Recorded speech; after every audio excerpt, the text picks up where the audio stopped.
খাওয়ানোর টাইমে ফুলা মায়েরে জিগাইলো মা রাইতে কি নানু আইছিল, তখন মা কইলো না তো, কিন্তু কেন? তখন ফুলা কইলো না মা, রাইতে তুমি বাবা গো কইতাছিল তো তাই। তখন বাপের কাশি শুরু হয়ে যায়। তখন ফুলা কইলো কি হয়েছে বাবা? তখন বাবা কইলো না, গলায় খাবার আটকা গেছিল।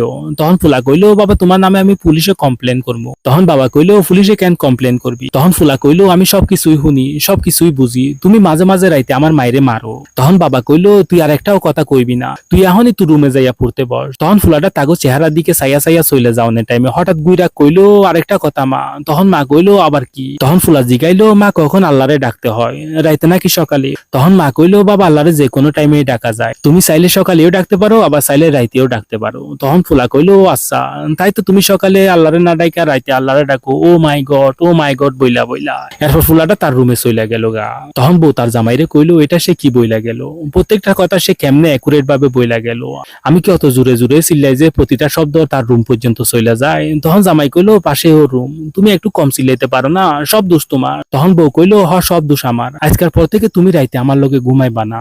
তখন জামাই কইলো আরে না না, আমি তো এমনিই কইলাম, প্লিজ বাচ্চা বড় হয়ে গেলে একটু সাবধান হইবেন।